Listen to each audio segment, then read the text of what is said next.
All right, I'm joined by the newest head coach in the CJFL, Bryan of the West Shore Rebels. So, thanks for so graciously joining us on this Sunday afternoon. So, just talk a little bit about the process and you getting hired. It came kind of later in the coaching cycle. So, just talk us through how that all came about. Definitely. When Coach Janke left in 23, I was someone that threw my hat in the ring for the head coaching job going into 24. Very happy with Coach Mark and his accomplishments. He's a local legend in terms of the football community here in Victoria, with what he's done at the youth levels and at the high school level. But ultimately, wasn't exactly what Coach Mark was looking for. Junior football was a whole nother animal that wasn't quite what he was looking for in terms of football.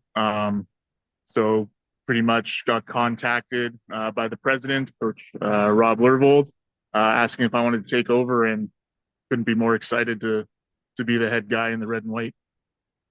Yeah, and when last season after Coach Janke left, I thought you would be right up in the running as being a head coach. You spent 3 years with the Rebels. So just how does it feel? You've been around the organization, grew up around the area. How does it really feel to now, take over being the head man for the job?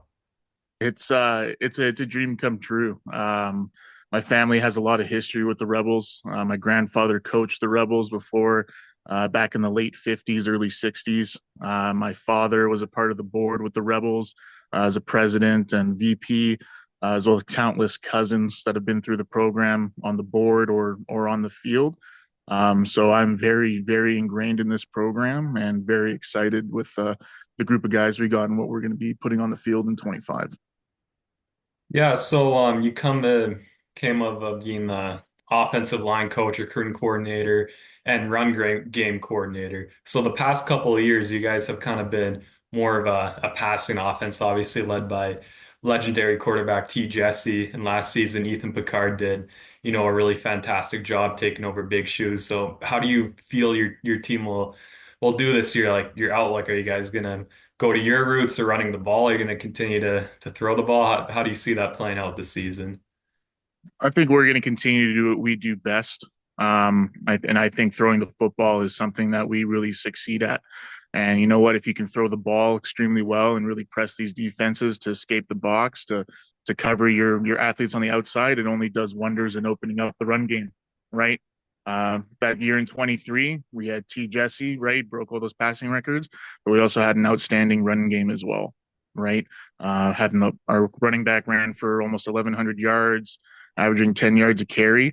And we're going to be very vet heavy in the front five on the offensive side of the ball, and really going to push it on those guys to really lead this offense into what I know we can do, which is to be one of the top programs in the country, right? Yeah, 100%. So obviously the offense has taken a lot of the shine with the past few years, but defense has been no slouch, and a lot of the season last year really helped you guys out. The defense is really what sent you guys to the Cullen Cup final last season after a roller coaster year. So what do you expect out of your defense this year? It's the same thing they've been doing. We got some great ballers on that side of the ball. Bryce Ruther at middle linebacker, Manny Fateau at nose tackle.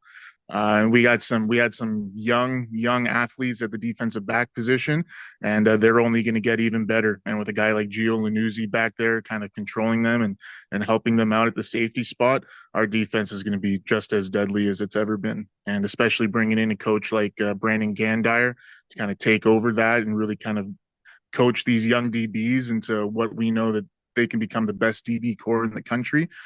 Defense is looking outstanding and very excited for what they're going to do on the field.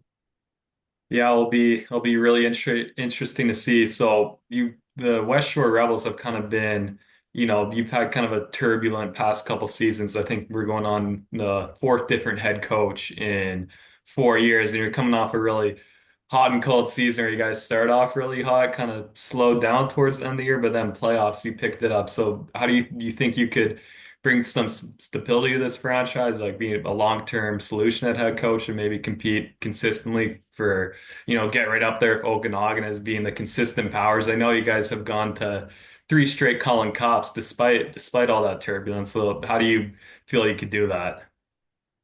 Yeah, I have no plans on going anywhere in the near future. Like I said, I'm very ingrained in this program, and the past 9 seasons, our program's done an excellent job of being on the national stage and being in those competitive games like the Cullen Cup.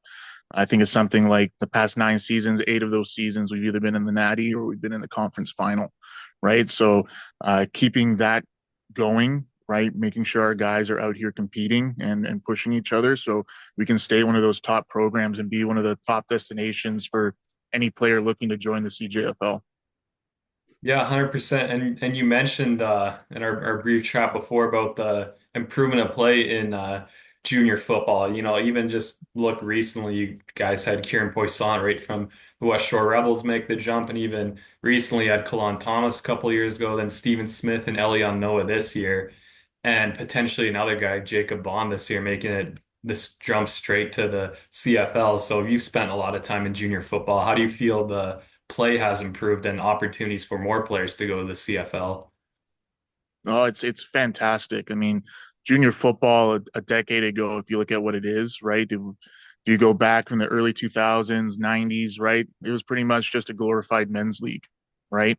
And junior football and the avenue it's taken, we are becoming a very viable route for players to come out here and develop and taking over that true kind of JUCO mentality. And it's awesome because we're seeing multiple programs taking that on, like St. Clair out in Ontario.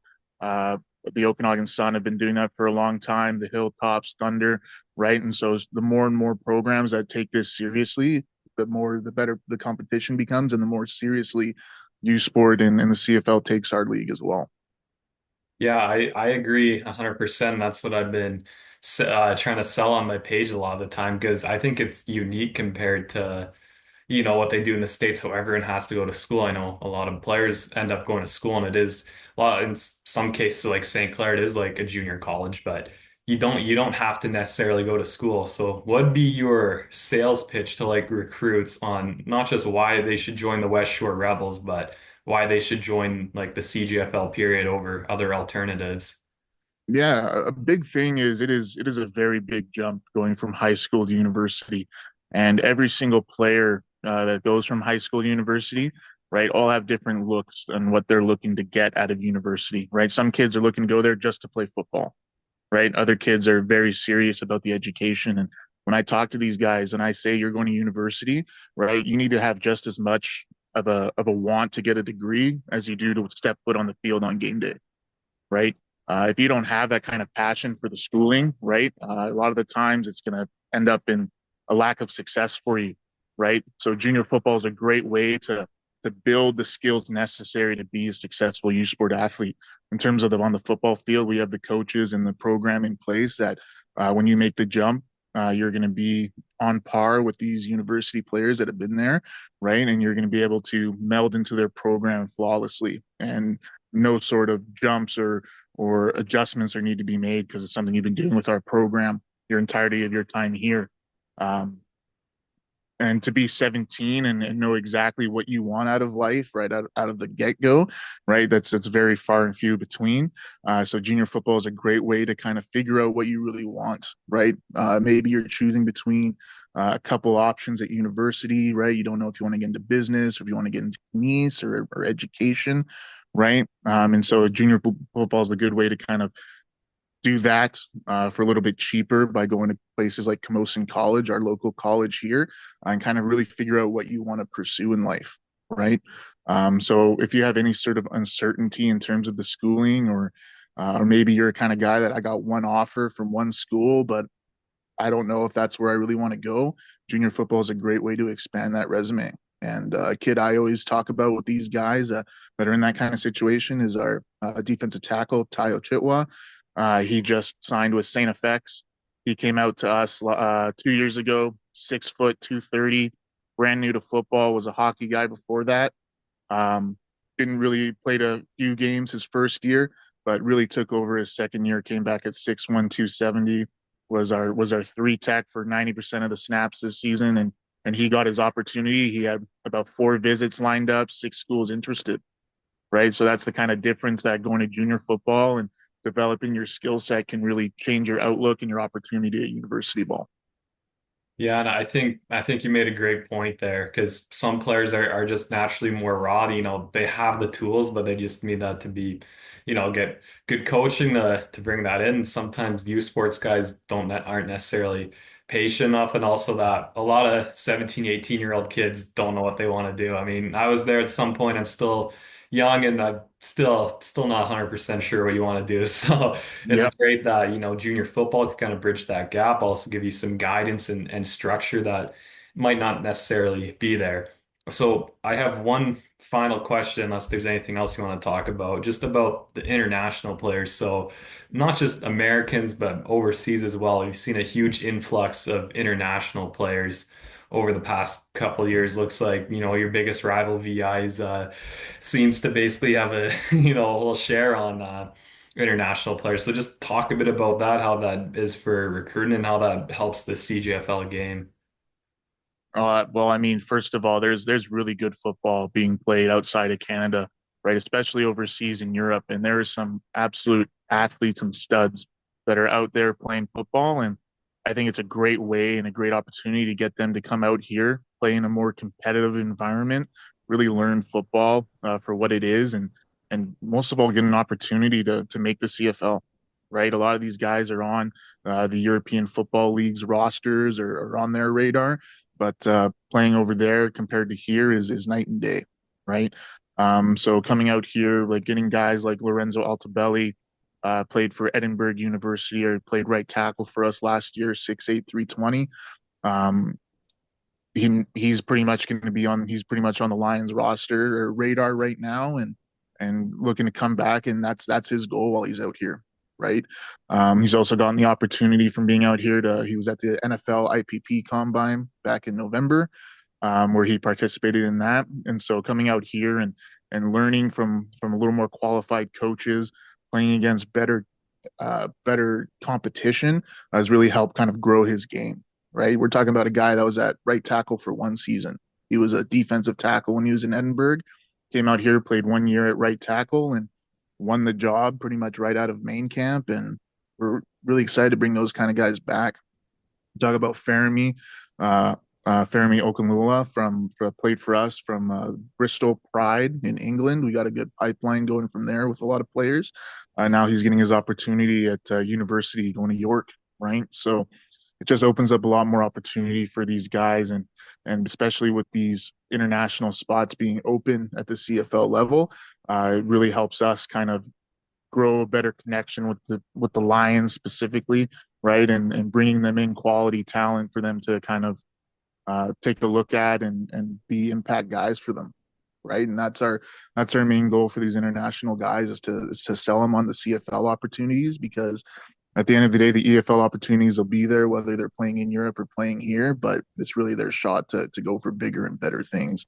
And especially the with how good youth sport teams are doing with keeping their kids in school and keeping them on their rosters. It's becoming the new way of us to get those older guys that we need to fill in those spots that we need, right? Um, so you see it every year. Less and less U Sport guys are transferring into the CJFL. Back when I was playing, right, you get 5 or 6 just to one team. Right now, you're looking at 5 to 6 across the entirety of the CJFL. Right, so I think it's a great way to build on the skill level, right? Especially when you bring in American guys like Elion and we had Kamari Barney out here and Ted Wyndham Jr. Right, those guys bring a whole nother level of football that really helps expose our young guys, our young high school guys, right, of what the next level of football is. Um, so yeah, I think it's a great thing, and I think it's something that every football team should be taking advantage of in this league. Yeah, yeah, really, really good points there. You're definitely, I don't know a ton about the international pathway, but you definitely helped me out there and really, pretty much sold me. If I was an international player, I'd be wanting to come out and play. So, coach, is there anything else you want to talk about before I let you go? Not a lot, just that I'm so excited to take over these group of guys and take over this program. I have a lot of trust with our coaching staff that we've brought in, with the returning coaches and the additions that we've made. And I know we're going to be doing the same thing we've been doing for the past 9 years, and that's pushing for that national championship. And we're going to definitely be bringing in some key pieces to fill in some spots that we need some improvement on. And you're gonna see us coming in next year, and we're going to be the team to be worried about for sure. Yeah, I agree 100%. So, Coach, thank you so much for taking time out of your day to talk with us. So, wish you best of luck next season. Appreciate it, Wiz. Thank you for everything you're doing, man. You're doing great stuff out there, pushing the game, and I love it. Awesome. Thank you. Thank you.